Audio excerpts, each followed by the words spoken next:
Buenos días, profesor y compañeros. En esta ocasión vamos a hablar un poco sobre la bioética y los dilemas éticos que se han presentado en la pandemia por COVID-19. Somos alumnos pertenecientes a la carrera profesional de Ingeniería de Sistemas de la Universidad Nacional de San Agustín.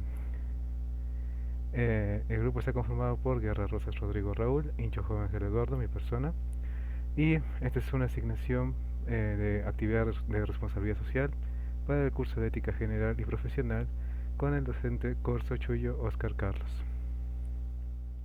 Bien, vamos con el marco teórico. Ahora tocaría lo que es la bioética. Definamos un poco qué es bioética. Después de analizar un artículo que hacía una revisión bibliográfica, nos define que la bioética es una ciencia conductual. ¿Por qué? Porque esta estudia la conducta humana, no analiza los fenómenos naturales ni lo que hacen los seres vivos inconscientes o no conscientes. Y además utiliza como principal herramienta a los principios éticos, los cuales son autonomía, beneficencia, justicia, no maleficencia y solidaridad, siendo estos dos últimos últimamente agregados. Bien, ahora definamos los casos bioéticos. A ver, ¿cómo podríamos dar una pequeña definición de casos bioéticos? Son aquellos que involucran una toma de decisiones con respecto a la vida y o los derechos de una persona, ésta sea consciente o no. En el artículo que encontré de Rotondo, nos habla de los procedimientos de decisión usados en ética clínica, donde después de analizar los procedimientos de dos casos clínicos, podemos concluir que la bioética es útil para los mismos. Bien, ahora vamos con qué es un dilema ético. No, nosotros sabemos, primero, definamos qué es un dilema. Un dilema se presenta cuando tenemos que escoger entre dos opciones.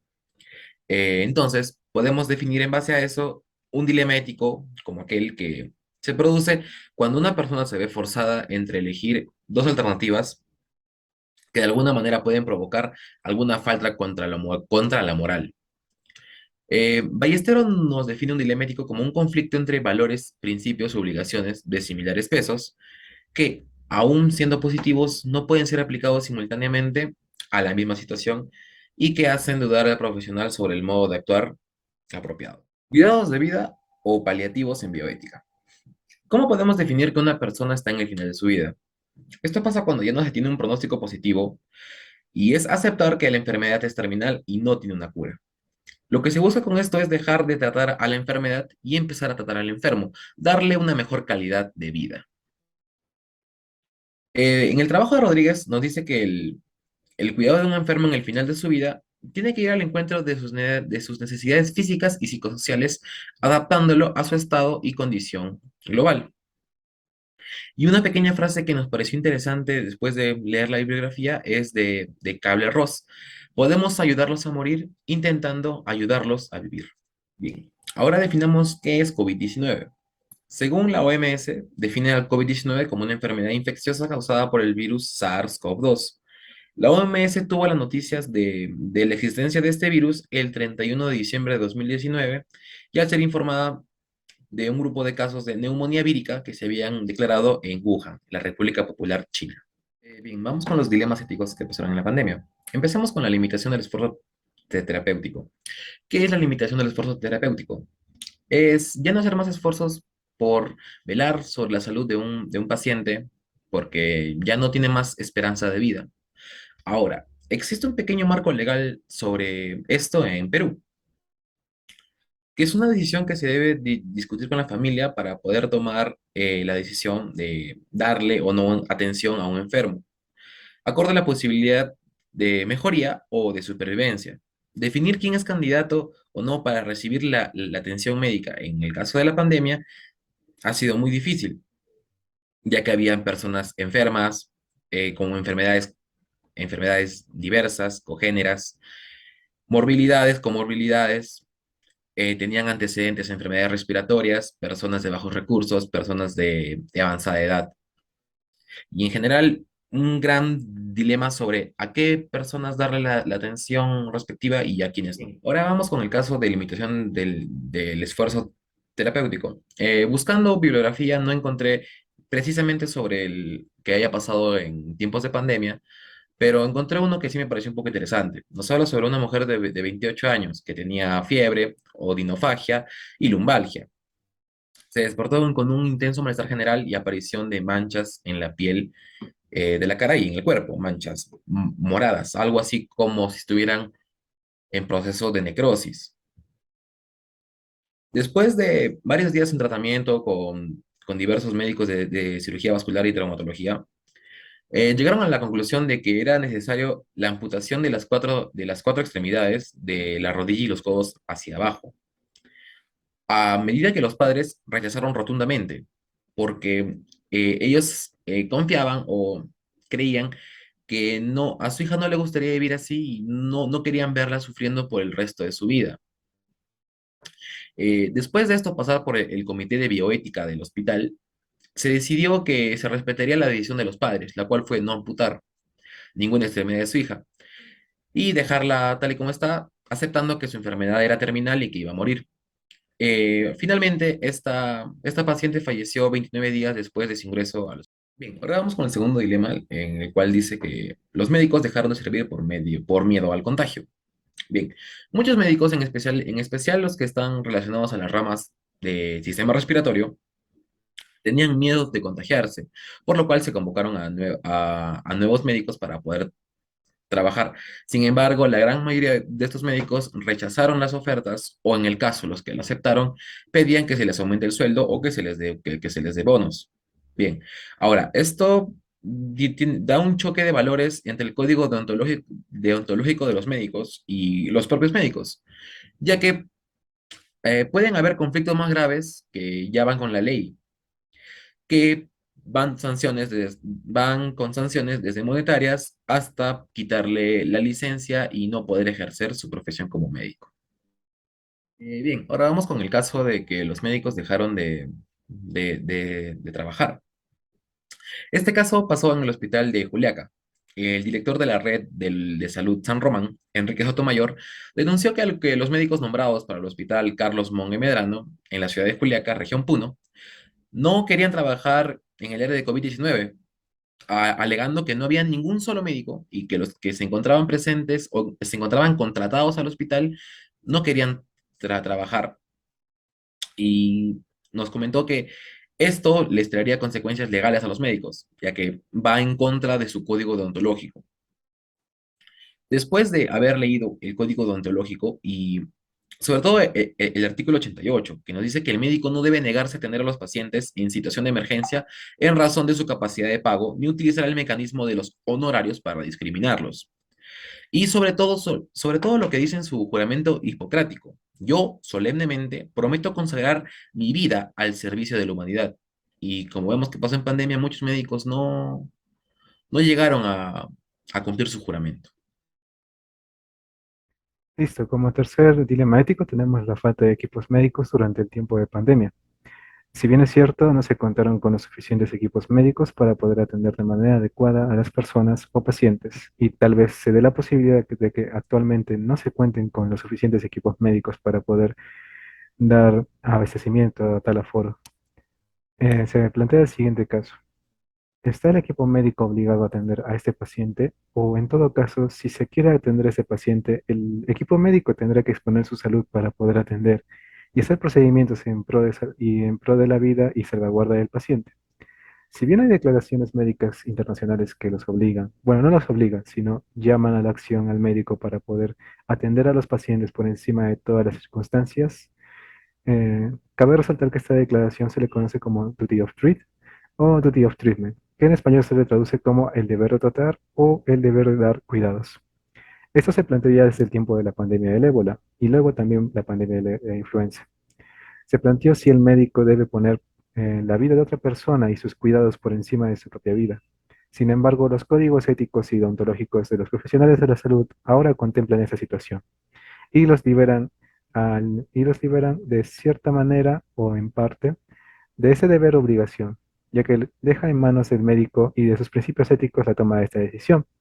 El médico tendrá que decidir en tal situación de escasos recursos médicos y de equipamiento si dar atención al paciente arriesgando y exponiendo su vida o prescindir del paciente, ¿no? Bueno, no se le abandona, sino que se espera hasta que el médico tenga los suficientes equipos necesarios para poder tratar al paciente y su patología de la manera adecuada. Como caso bioético para este pequeño dilema de de los equipamientos médicos, tenemos una pequeña introducción, ya que a pesar de lo avanzado que ya estamos viviendo la pandemia, 2 años después ya de la llegada de COVID-19, el Perú aún tenemos algunas carencias, tanto en infraestructura, medicamentos y personal médico. Y esta información es brindada por la Defensoría del Pueblo del Perú. Bueno, recapitulando un par de años atrás, tenemos un caso bioético que se presentó de manera general dentro de la mayoría de los centros médicos y hospitalarios alrededor de todo el Perú.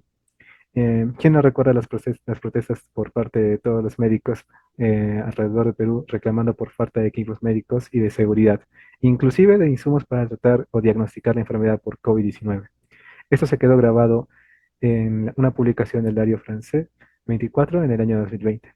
El gobierno central, en conjunto con el Ministerio de Salud, trató de ayudar al personal médico en ciertos ámbitos, lanzando a la luz la idea de la atención ambulatoria de los pacientes sospechosos de COVID o que ya padecían de dicha enfermedad.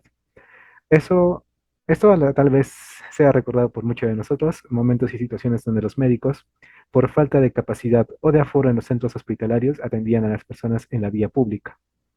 Por otro lado, también debemos recordar que la escasez de oxígeno fue un tema en boca de todos a mediados de la pandemia, o también ya un poco ya avanzados en la pandemia. Esta escasez originó otro dilema. Bueno, es un dilema que ya hemos visto, que es de la última camilla. Pero en este caso sería el último tanque de oxígeno y la decisión de a quién se le asigna este valioso recurso, ¿no?, para su tratamiento. Como cuarto dilema ético tenemos la telerehabilitación y sus dificultades. La telerehabilitación se le conoce como los profesionales de la salud atendiendo desde plataformas virtuales a pacientes desde sus casas. El problema radica no tanto en la atención o en la interacción que hay entre el médico y el paciente, sino radica en el acceso a estas sesiones de telerehabilitación, ya que no toda la población tiene acceso a estas sesiones de telerehabilitación. Es casi lo mismo que pasó con las clases virtuales a inicios de pandemia y el choque con el manejo de las nuevas plataformas desplegadas y usadas para poder seguir educándonos y también teniendo acceso a la salud.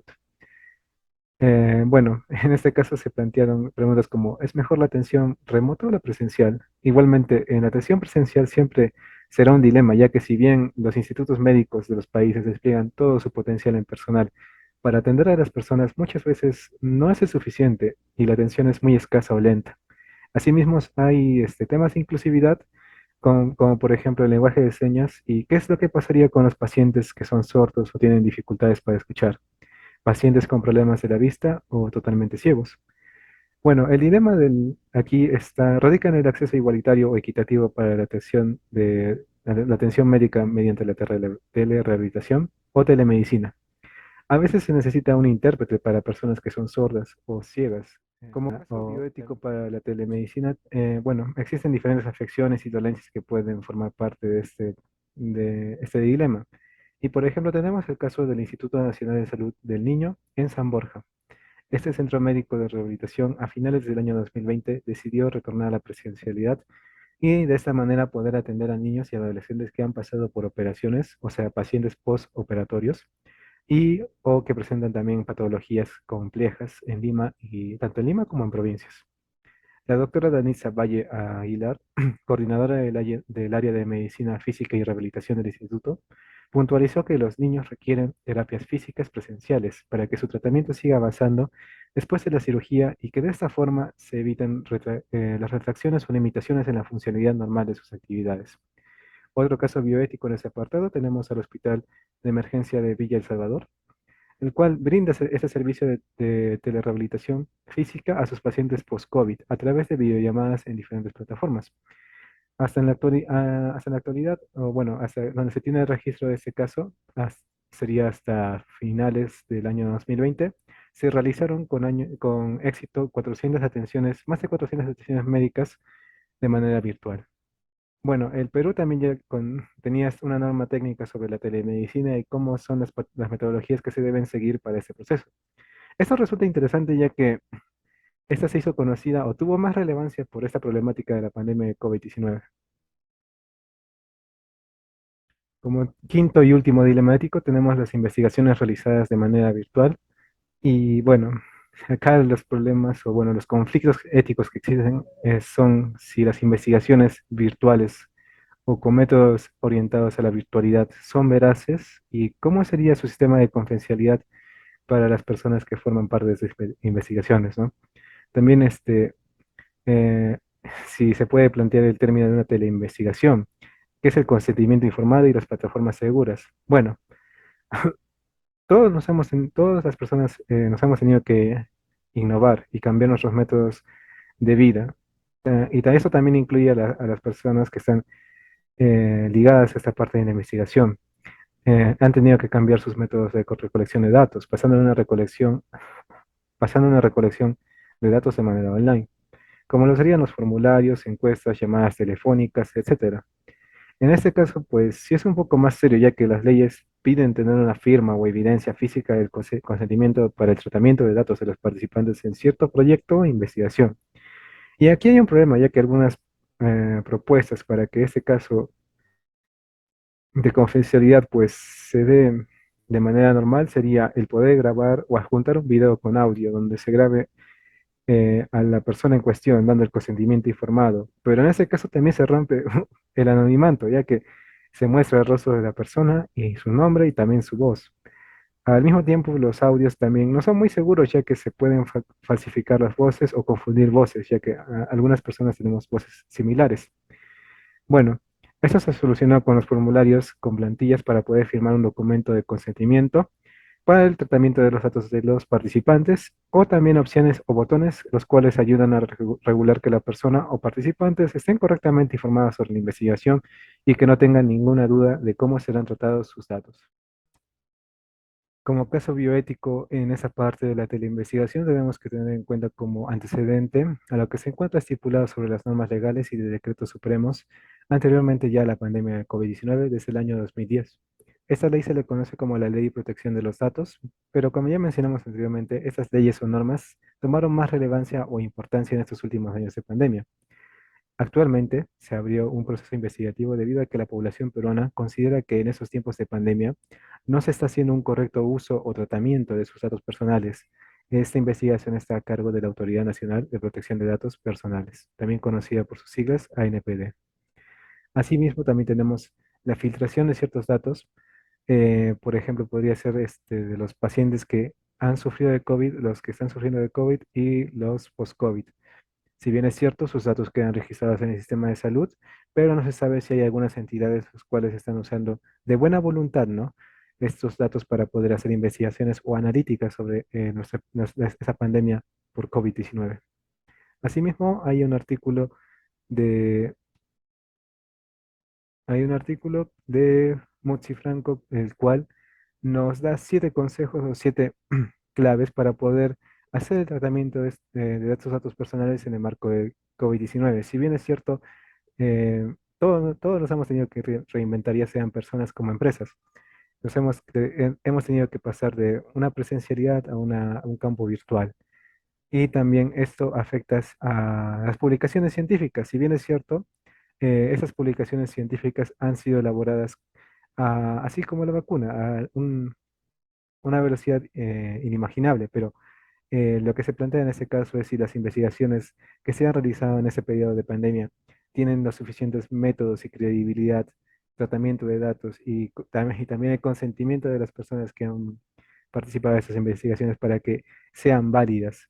Asimismo, también tenemos algunos casos de ah, mitos o leyendas sobre el COVID-19. Por ejemplo, tenemos el caso publicado por la BBC como la ivermectina como la falsa ciencia que inventó un fármaco milagroso contra el COVID-19.